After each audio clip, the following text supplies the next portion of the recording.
नमो नमः मित्रों। आइए आज हम सब फिर से सारांश छूट रहा था जो तो उसको सुन लेते हैं। आपकी बोर्ड परीक्षा में 4 नंबर में ये भी आता है।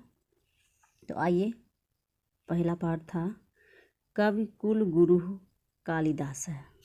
ठीक है, तो आप सब जो है ध्यान से सुनिएगा और सुनने के बाद आप भी अपनी कॉपी पे इसे उतार लेना। थोड़ा सा लिखने का काम तो ज़्यादा हो जाएगा, लेकिन यह है कि अगर थोड़े से बहुत ज़्यादा लाभ हो तो लिखने में कंजूसी नहीं करना चाहिए। आपका पहला पाठ है कवि कुल गुरु कालिदास है। ठीक है ना। तो आइए इसका सारांश हम एक बार फिर आपको सुना देते हैं। हालांकि वैसे तो हम क्लास में कम से कम 8 दिन रचना सहित पूरी कहानी सुनाए हैं, फिर भी आज एक बार फिर से दोहरा देते हैं। कवि कुल गुरु कालिदास संस्कृत के कवियों में सबसे श्रेष्ठ कवि हैं। ये तो आपने सुना ही होगा। और उनके विद्या की कीर्ति रूपी चांदनी देश देशांतरों में फैली है। वह विश्व के श्रेष्ठ कवियों में से एक है।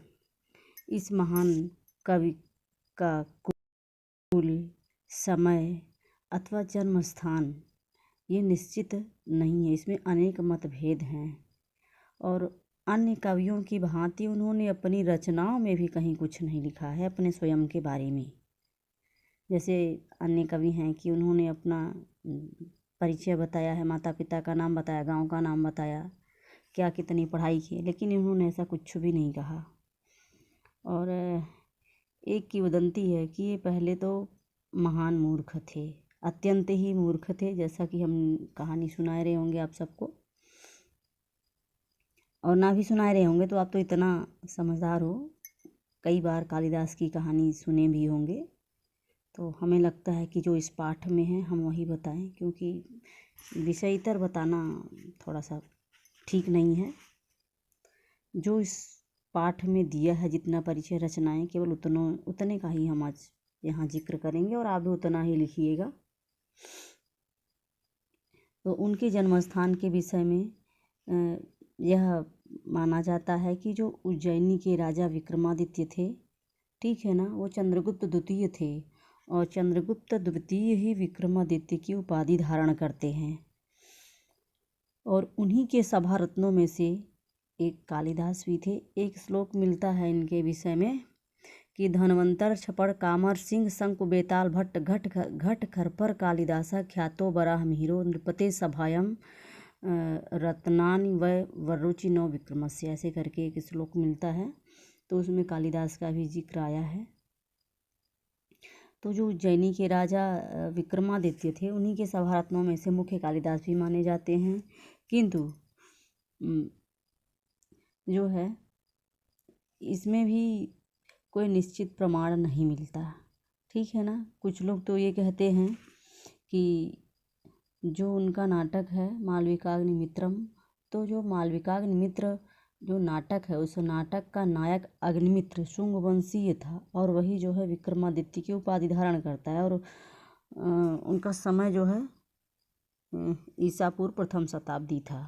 तो इसके आधार पे इनका भी जो है यही समय मान लिया जाता है कि प्रथम शताब्दी के रहे होंगे। कुछ लोग इन्हें कश्मीर का मानते हैं। इनकी एक रचना है कुमार संभवम, तो कुमार संभव के आधार पे इन्हें कश्मीरी मानते हैं। कुछ लोग इन्हें बंगाली मानते हैं और कुछ आलोचक समीक्षक उन्हें उज्जैन का मानते हैं। और उनकी एक रचना है मेघदूतम। मेघदूतम में उन्होंने उज्जैनी का अतिशय वर्णन किया है। तो यह अनुमान लगाया जाता है कि संभवतः कालिदास उज्जैनी के ही थे और उज्जैनी के प्रति उनका प्रेम इस बात की पुष्टि भी करता है। कालिदास शिव के उपासक थे, अतः ये शैव कहे जाते हैं। ब्राह्मण कुल में इनका जन्म हुआ था और शिव भक्त होते हुए भी उन्होंने रघुवंश में राम के प्रति अपने भक्तिभाव को उदार मन से प्रकट किया है। वैदर्भी इनकी रीति है, प्रसाद गुण है और इनकी 7 रचनाएं जो प्रमाणिक तौर पे मिलती हैं, ठीक है। तो रघुवंशम है, कुमार संभवम, तो रघुवंश ये 19 सर्गों का है, ठीक है। इसमें रघुवंशी राजाओं का, रघु से लेकर के आखिरी राजा 31वां राजा था अग्निवर्ण, ठीक है। तो रघुवंशी राजाओं का वर्णन है, रघु से लेकर के अग्निवर्ण तक के इक्ष्वाकुवंशी राजाओं का वर्णन रघुवंशम में है। कुमार संभवम, कुमार संभव, संभव का मतलब होता उत्पन्न होना, और कुमार का आशा यहाँ कार्तिकेय से है। तो कुमार कार्तिकेय के जन्म की कथा वर्णित है इसमें, ठीक है। ये 17 सर्गों का महाकाव्य है। कुछ टीकाकार यह मानते हैं कि 8 सर्ग तक ही कालिदास ने लिखा है, किंतु हम सबको केवल 17 सर्ग जानना है कि 17 सर्ग इसमें है। मेघदूत और ऋतु संहार, तो मेघदूत जो है एक यक्ष और यक्षिणी की विरह व्यथा का वर्णन है। यक्ष जो है एक मेघ के माध्यम से, मतलब बादल के माध्यम से अपना संदेश अलकापुरी भेजता है, और इसमें 121 श्लोक हैं। ऋतु संहारम, संहार माने होता है समूह, माने जहाँ ऋतुओं का समूह हो वह है ऋतु संहार। इसमें 144 श्लोक हैं। और ऋतु संहार जो है 6 ऋतुओं का क्रमशः है, जैसे सबसे पहले ग्रीष्म, वर्षा, शरद, शिशिर, हेमंत और बसंत, इस तरह 6 ऋतुओं का वर्णन ऋतु संहार में मिलता है। तो मेघदूत और ऋतु संहार ये इनके जो 2 हैं, ये गीति काव्य कहलाते हैं और खंड काव्य के भी नाम से इन्हें जाना जाता है। अगला है मालविकाग्निमित्रम, तो मालविकाग्निमित्रम जो है ये नाटक है 5 अंकों का। इसमें मालव देश की राजकुमारी मालविका और अग्निमित्र के प्रेम कथा का वर्णन है। ये 5 अंकों का नाटक है। विक्रमोर्वशीयम इनका अगला नाटक है। तो विक्रमोर्वशीयम मतलब पुरूरवा और उर्वशी के प्रेम कथा का वर्णन है। ये 5 अंकों का यह भी है। यह त्रोटक के अंतर्गत आता है। त्रोटक भी एक तरह से नाटक ही होता है। और इनकी अंतिम रचना है अभिज्ञान शाकुंतलम, तो यह जो है नाटक है 7 अंकों का। इसमें दुष्यंत और शकुंतला के प्रेम कथा का वर्णन है। तो अब जो अभिज्ञान शाकुंतल नाम का नाटक है, तो शाकुंतल के विषय में यह कहा जाता है कि काव्येषु नाटकम रम्यम तत्र रम्य शकुंतला, अर्थात काव्यों में नाटक अच्छा लगता है, परंतु नाटकों में जो शाकुंतल नाम का नाटक अर्थात जिसकी नायिका शकुंतला है वह सबसे ज़्यादा अच्छा लगता है। और शाकुंतल के विषय में भी एक कहावत है कि काव्येषु नाटकम रम्यम तत्र रम्य शकुंतला तत्रापि चतुर्थो अंकः तत्र श्लोक चतुष्टयम, मतलब काव्यों में तो नाटक अच्छा लगता है, लेकिन नाटक में अभिज्ञान शाकुंतल नाम का जो नाटक है वो अच्छा लगता है। और शाकुंतल नाटक में भी जो चतुर्थ अंक है, और चतुर्थ अंक में भी जो 4 श्लोक बोले गए हैं महर्षि कण्व के द्वारा, वो बहुत ही प्रमुख है, मतलब बहुत ज़्यादा प्रसिद्ध है।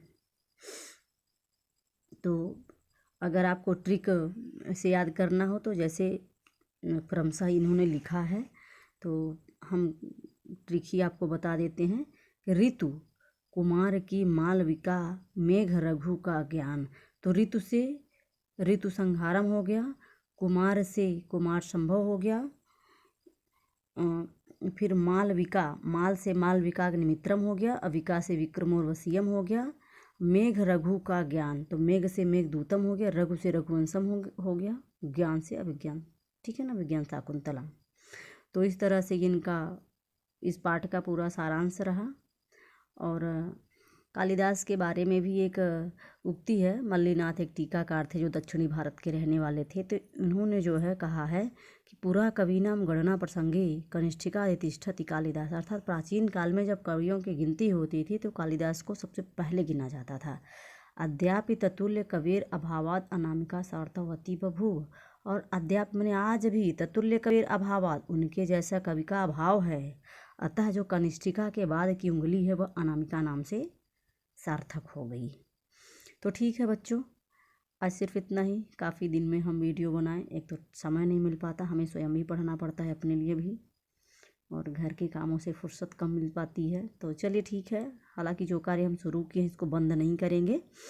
अगले टॉपिक में हम आपको जो है दूसरा पाठ नैतिक मूल्यानि जो है इसको विधिवत पढ़ा के हम डाल देंगे। इसके बाद प्रश्नोत्तर इसका, और प्रश्नोत्तर नहीं भी बताया गया तो अगर आपसे पढ़ते बन रहा, हालांकि प्रश्नोत्तर ये 6, 7, 8 का विषय है, 9, 10 या 11, 12 में ये छोटी छोटी चीज़ें नहीं बताई जाती। अगर आप स्वयं करोगे तो स्वयं जितना अच्छा आप सीखोगे उतना किसी के बताने से नहीं, क्योंकि अगर पूरे पाठ का अर्थ बनता है तो मतलब प्रश्नोत्तर बनता है। तो ठीक है, आप जो है वीडियो अच्छा लगा हो तो अपने मित्रों तक भेजिए, अधिक से अधिक लोग लाभान्वित हों। तो ठीक है ना। नमः संस्कृताय।